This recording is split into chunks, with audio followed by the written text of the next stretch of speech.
Hello, everybody. Mike from the Rewatch Project podcast here, and I am back on the Doctor Who train. I'm continuing to watch for the very first time the classic run of Doctor Who.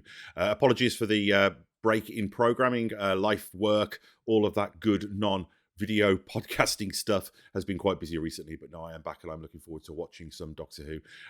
Now, particularly timely as the show has actually returned to the air with new episodes for the first time since I started recording this. Although I probably will not get to those for about another 14 years at the rate that I'm going at the moment. But anyway, without further ado, I am a lifelong Star Wars and Star Trek fan watching classic Doctor Who for the first time, and I've been getting quite the education from the very generous Whovians over on the message boards and on the comment section of these videos. So please do continue to leave feedback, thoughts, and answers to the no doubt thousands of questions I will ask. So without further ado, I'm going to hit play and watch from Doctor Who because I have been missing this show.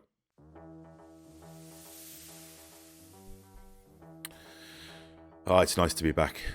Nice to be back watching Doctor Who. Still a novice, but already I get the warm tingles of comfortable familiarity when this theme kicks in. It's got very warm shooting on those hot BBC stages with all that lighting. Wearing these. Or maybe it's freezing cold, I don't know. This is 1960s England, so that's entirely possible. Oh.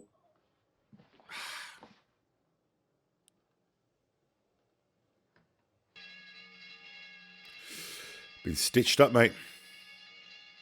I think I can see where this title may come from. You know, something that's just occurred to me is I've got no idea whether anybody involved in this era of the show is still alive. I mean, they must be getting up there, if they are. This is pre-Star Trek, and William Shatner's just turned 93, so it doesn't look good for Ian. Again, I think I mentioned on a previous episode that one of the great fallacies of TV growing up for me was there were certain things. There was quicksand, that was a big one. And the idea of being knocked out, being hit on the head and you're unconscious and you wake up with a bit of a headache. And then, you move into the adult world and you understand the idea of trauma and brain damage and how it simply doesn't work like that. You get hit on the head, you either scream in pain and probably vomit, or you get knocked unconscious and potentially go into a coma. But so is the complexity of the adult world, I guess. You want to tell me where you've hidden it? Who are you? My name is Terrell. I'm a fascist. Interrogator in the garden. Well, of course there isn't. I've never been here before. Hope Hartnell's in this one. I've missed him. You did get inside. Ian Chesterton. You are a visitor to this district? Yes. Ian of Chesterton. I saw it in that glass case before someone hit me on the back of the head. It's funny, I mention, obviously, every edition of this podcast that I'm a Star Trek fan, and I watch it through that prism. But it's really interesting. I've had a bit of a gap, obviously. There's been a few weeks where I haven't recorded in the midst of this Marinus storyline. And season 5 of Star Trek Discovery, one of the contemporary Star Trek shows, is on at the moment. And they do these season-long story arcs. And they're doing one which is structurally really similar to this. I've been thinking it the whole time. So it's funny. This is the first instance of watching Star Trek and thinking, oh, they did that in Doctor Who. As opposed to sometimes apocryphally, saying it the other way around. This season of Discovery, of Star Trek Discovery, they're on a quest to find multiple parts to this puzzle, which will unlock this great power. And it means that each episode they're in a different location, having somewhat of a standalone adventure that gives them a component part of this larger puzzle piece. And that's very much what happens here. While you're unconscious, my men searched the room. Now, what did you do with it? I didn't do anything with it. What did you do with it? Right. I love stubborn Ian. He's at his best when he's stubborn. They've got phones there. Guardian building? With what? Murder. Oh dear. Just a minute. What's your name, Terran? That isn't for me to decide. That guy's like, don't mind me, mate. You must prove that I did the actual killing. That is contrary to our legal system. What? I mean that you are already guilty of this crime. The burden of defense is entirely yours. I love the kind of colonial presumption that Ian has that, everything's just the way it is back in England, You must prove without any shadow of doubt that you are innocent. I do know someone, if I can find him. Who is he? Who? He's a doctor. Who? Permission has been granted for you to attend the court proceedings. I've missed these guys. But I'm to tell you there must be no disturbances of any kind. The laws are very rigid. Offenders can be sent for 1 year to the glass factories in the desert, instantly and without trial. Desert glass factories. You know? Doesn't sound nice, does it? Oh, they're treating me well enough. And have you found the doctor yet? No, there isn't a sight. Sneaking some cigarettes We must find him, so we can Barbara. bribe the gangs. The laws in this country are a mockery. I quite agree with you, my boy. Yay! How did you get Welcome back from holiday, Hartnell. I'm very happy. You and I must have a talk. We haven't much time for a talk, Doctor. I need a man to defend me. I am that man. I will hold my jacket like this, like Atticus Finch. This is a great idea as well, actually, because Hartnell really has the demeanour of a lawyer, doesn't he? You know, he definitely commands in that way. Great science fiction headwear. Why the execution should not be carried out. Will you stand up, Guilty until proven innocent, eh? representative, which complies with the laws of the city of Millennius, in that any person may City of Millennius, like that. Read statements. Read. Prepare my case. It's a very Peter Cushing, isn't it? You know, your rebel friends. Meet me back here in 3 hours, right? What can I do, Grandfather? Well, you, my child, and... Don't get captured. Father,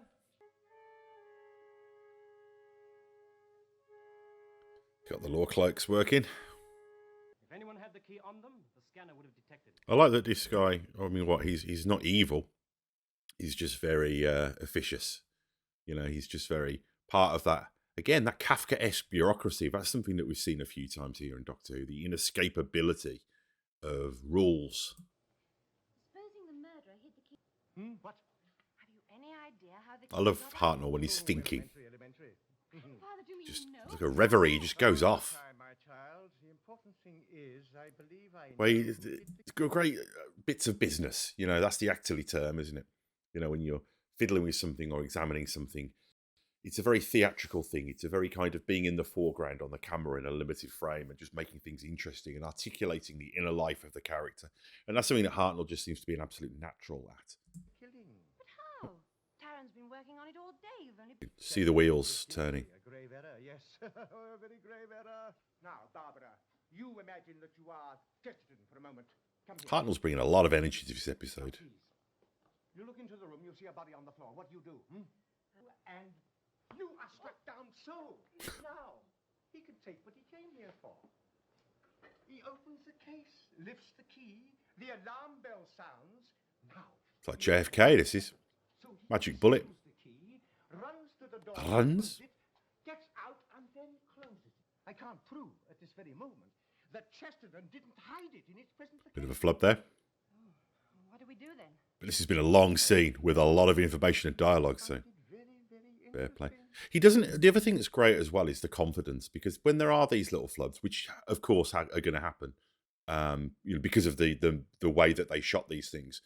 Not only does he correct himself really well, but he keeps going really confidently, you know. And I think I've said before, you know, people do flub in everyday conversations as well, so it's not completely without reality and precedent in the real world. God, great laugh, like Yoda. Nowhere it is. Oops. Not cool. Don't you talk to me like that. Blimey. So we had like threats of sexual assault in the last episode and domestic violence in this one. Children's shows in the 60s, eh? You really think she knows something? Conspiracy. You know that our young friend may not be able to go through with it. I like the design of this. You know, pretty sophisticated for the time. You've got elements of, you know, Flash Gordon with the what looks like the ray gun in the belt and the cape. But that kind of, again, that sort of fascistic set design is also pretty sophisticated as well. So, yeah, I like what they do. I like the way that they create worlds on this show. Same savagery that wielded it then lives on. Very memorable. The murderer is without any doubt in the chamber. Oh, he's going to Poirot this shit. The trouble is, he's not under arrest, but my young friend here is. Can you He's having a good time. But she can't have found it. I love how much of a just idiot this guy is. He's like a Scooby-Doo kind of like, yes, I did it, and I'd do it again. Yeah, you get him, Barbara. I'll tell you everything. I'm not in this alone. They made me do it. I'll tell you. Assassinate the assassin, eh?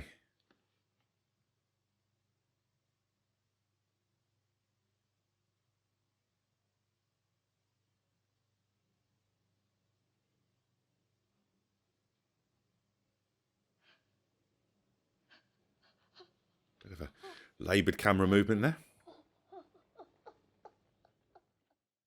And so you see, my lords, when Sabitha was showing the court the micro key, it wasn't in actual fact the one... The Hartnell manoeuvre. It's the science psychometry. Experts are able to divine from an object the characteristics of the person who last had contact with that object.